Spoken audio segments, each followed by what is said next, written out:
दोस्तों, एक कहावत तो आपने सुनी होगी, और अगर नहीं सुनी है तो जरा ध्यान से सुनना। अपनों से ज्यादा वफादार तो ये जानवर होते हैं जो अपनी वफादारी निभाने के लिए अपनी जान तक दे देते हैं। बल्कि इंसानों के अपने तो इतने गिरे हुए होते हैं कि जिस थाली में खाते हैं उसी में छेद कर देते हैं। ऐसी बेवफाई करने वाले अपनों से हजार क्या लाख गुना बेहतर ये जानवर होते हैं। दोस्तों, आज की हम अपनी इस वीडियो में आपको दिखाने वाले हैं कुछ ऐसी चीजें जिसे देखने के बाद आप कहेंगे कि ये जानवर कितने वफादार होते हैं। तो चलिए शुरू करते हैं आज का ये नया एपिसोड। लेकिन उससे पहले दोस्तों, अगर आप हमारे चैनल पे नए हैं और चैनल को अभी तक सब्सक्राइब नहीं किया है तो प्लीज कर लीजिए। साथ ही अगर आप इस वीडियो को फेसबुक पर देख रहे हैं तो पेज को लाइक जरूर कर दीजिएगा।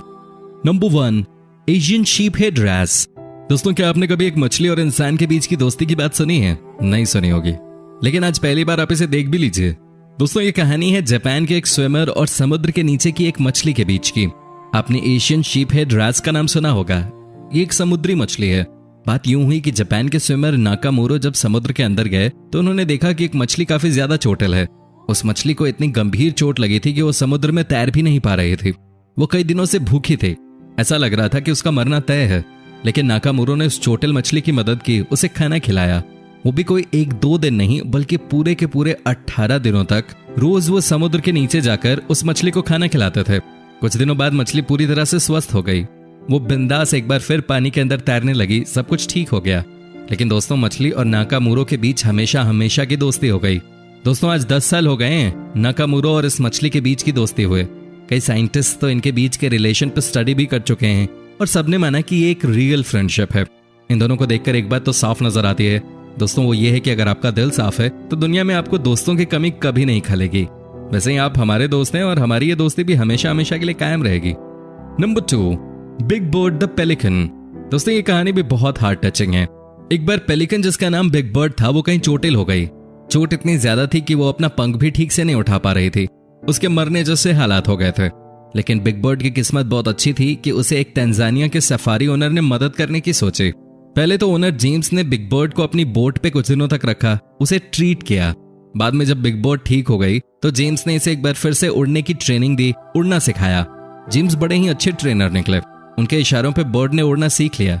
सब कुछ पहले की ही तरह होने लगा। कई लोगों का मानना था कि अब बिग बर्ड जेम्स को छोड़कर अपने लोगों के पास चली जाएगी, लेकिन ऐसा कुछ नहीं हुआ। बिग बर्ड जेम्स के पास ही रहे। हालांकि दोस्तों, उसका अंत बहुत खराब हुआ। एक दिन जब बिग बर्ड जेम्स के साथ समुद्र में कहीं घूमने जा रही थी, उस समय बोट का एक्सीडेंट हो गया जिसमें बिग बर्ड पेलिकन की मौत हो गई। वो दुनिया तो छोड़ गई, लेकिन हम जैसे कई लोगों को ये सीख दे गई कि जो आपके बुरे वक्त में आपका साथ दे उसे कभी भी हमें नहीं छोड़ना चाहिए। नंबर 3, गूस मरिया। दोस्तों, शायद आपको पता न हो, लेकिन गूस यानी कि बत्तखों को सबसे वफादार जीवों में से एक माना जाता है। चीन में तो बत्तख को पुलिस के काम के लिए भी इस्तेमाल किया जाता है। लेकिन आज जो हम कहानी आपको बताने वाले हैं वो कुछ अलग है। दोस्तों, ये स्टोरी है अमेरिका की। यहाँ मार्टिन नाम का एक आदमी रोज सुबह शाम पार्क में वॉक करने के लिए जाता था। लेकिन अचानक ही उसने देखा कि एक गूस यानी कि बत्तख उसके साथ वॉक कर रहा था।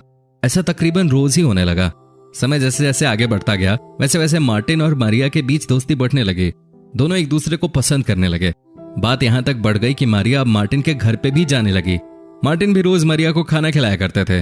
दोनों के बीच दोस्ती इतनी गहरी हो गई कि मारिया मार्टिन की हिफाजत करने लगी।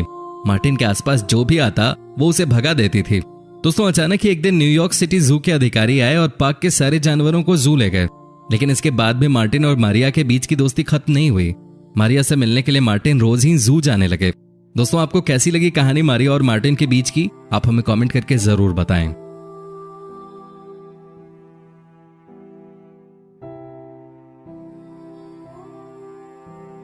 Number 4, loyal crow. दोस्तों, क्या आप में से कभी किसी ने कोई कौवा पाला है क्या? नहीं ना। लेकिन ये है जर्मनी की रिंचे, जिनकी दोस्ती है इस कौवे के साथ सालों से। जिन्हें सुनने में हो सकता है बड़ा अजीब लगे, लेकिन बात कुछ ऐसी ही है। रिंचे एक बार पार्क में वॉक कर रही थी। इन्होंने देखा कि एक कौवा का बच्चा जमीन पे पड़ा हुआ है। ना तो वो चल सकता है, नहीं वो उड़ सकता है। वो बहुत ही छोटा था। रिंचे उसे अपने घर लेके आ गई। कई लोगों ने उन्हें मना किया कि आप कौवे के बच्चे को अपने घर में मत लेके आओ, लेकिन रिंचे ने किसी की नहीं सुनी। वो उस कौवे को अपने घर लेके आई, उसकी सेवा की, उसे ठीक किया, उसे उड़ना सिखाया। अब सबको लगा कि कौवा रिंचे के घर से चला जाएगा, लेकिन ऐसा कुछ नहीं हुआ। कौवा रिंचे के साथ ही रहता था। वो उनके साथ शॉपिंग करने जाता था। रिंचे की गाड़ी में वो मस्ती करता था, आइसक्रीम खाता था। इतना ही नहीं दोस्तों, रिंचे के पास जो एक कुत्ता था वो कौवा उस कुत्ते के साथ भी खूब खेलता था। दोनों के बीच बहुत अच्छी दोस्ती थी। रिंचे को भी समझ आ गया था कि ये कौवा उनका सबसे वफादार दोस्त बन गया है।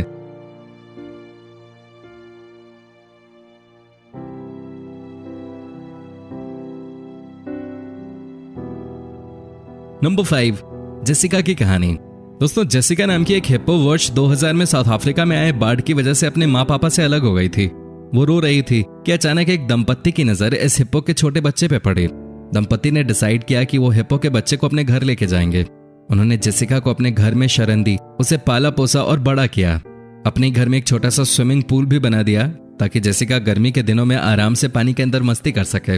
दोनों के बीच प्यार बहुत गहरा होता गया। जेसिका अब बड़ी होने लगी। ऐसे में दंपत्ति को जेसिका का ख्याल रखने में मुश्किल होने लगी। जेसिका का खाना भी बहुत ज्यादा था, लेकिन फिर भी उस दंपत्ति से जितना बन पड़ता उन्होंने जेसिका के लिए किया। अंत में एक दिन फॉरेस्ट ऑफिसर्स आए और दंपत्ति को बोला कि चूंकि अब जेसिका बहुत बड़ी हो गई है, ऐसे में उसका कॉलोनी में रहना ठीक नहीं होगा। ऑफिसर्स उससे पास के ही जू में ले गए। लेकिन दोस्तों, जो दंपत्ति थे वो जेसिका से मिलने रोज ही उस जू में जाया करते थे। उसके लिए खाना लेकर जाते थे।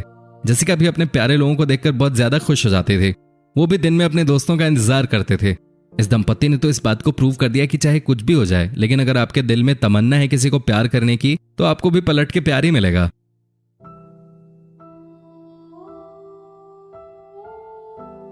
नंबर 6, दोस्तों, ऑस्ट्रेलिया के मार्को एक जाने माने डाइवर हैं। ये समुद्र के अंदर कई बार जा चुके हैं। वहां के जानवरों के बारे में ये रिसर्च करते हैं। लेकिन ये तब बहुत ज्यादा पॉपुलर हो गए जब इन्होंने एक शार्क से दोस्ती कर ली। जी हाँ, शार्क, जिसका नाम सुनते ही हमारे और आपके पसीने छूट जाते हैं, उससे इन्होंने दोस्ती कर ली। दोस्तों, बात तब की है जब मार्को एक बार समुद्र के अंदर गए और इन्होंने नोटिस किया कि एक शार्क इनके साथ खेल रही है, इन्हें अपनी तरफ बुला रही है। लेकिन ये एक दिन की ही बात नहीं थी। मार्को रोज जाते थे समुद्र में और रोज ही ऐसी घटना होती थी। फिर मार्को ने भी मन बना लिया कि क्यों ना शार्क के साथ दोस्ती ही कर ली जाए। दोनों के बीच अच्छी दोस्ती हो गई। दोनों एक दूसरे को देखकर खुश होते थे। दोनों के बीच में प्यार बहुत बढ़ गया। मार्को भी रोज ही शार्क के लिए कुछ खाना लेकर जाते थे। ये शार्क कुछ अलग किस्म की थी, क्योंकि मार्को के अनुसार जनरली शार्क इतनी दोस्ती वाले नेचर के नहीं होते हैं। मार्को ने हालांकि एक इंटरव्यू में बताया कि शार्क जब भी आपको देखे उससे दूरी बनाए रखना ही उचित होता है, क्योंकि ये बहुत ही अटैकिंग मूड की मछली होती है। और आप तो ये बात जानते ही होंगे कि शार्क अगर एक बार हमला कर दे तो बचना लगभग इम्पॉसिबल है। दोस्तों, आपको कैसी लगी ये स्टोरी, आप हमें कमेंट करके बता सकते हैं।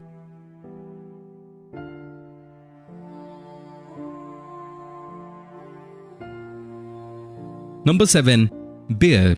दोस्तों, केरॉन नाम के इस आदमी ने एक बियर यानी कि भालू को पालना शुरू किया।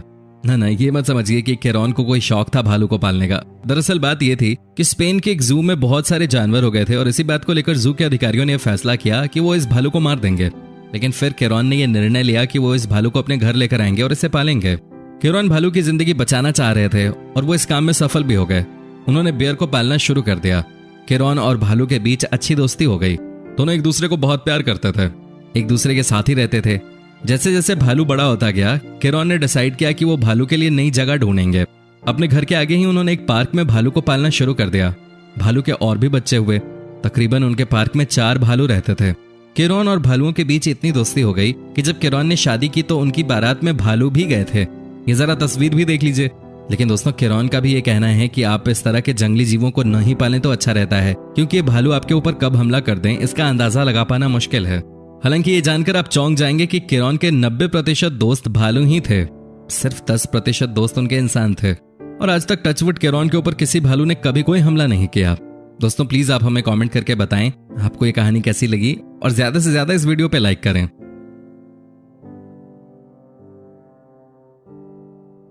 Number 8, lion.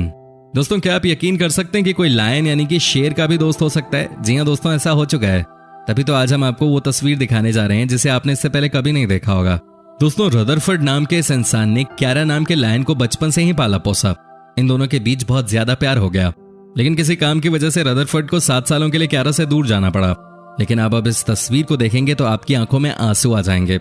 ये देखिए कैसे ये शेर रदरफोर्ड को 7 सालों के बाद भी देखकर पहचान गया, उसके साथ खेलने लगा, मस्ती करने लगा। ये तस्वीर दोस्तों बताने के लिए काफी है कि दुनिया में प्यार की जरूरत है। लोग हो या जानवर, सबको प्यार चाहिए। और अगर आपके मन में सच्चा प्यार है किसी के लिए, तो वो जानवर चाहे कितना ही खतरनाक क्यों ना हो, वो भी आपका दोस्त बन ही जाएगा।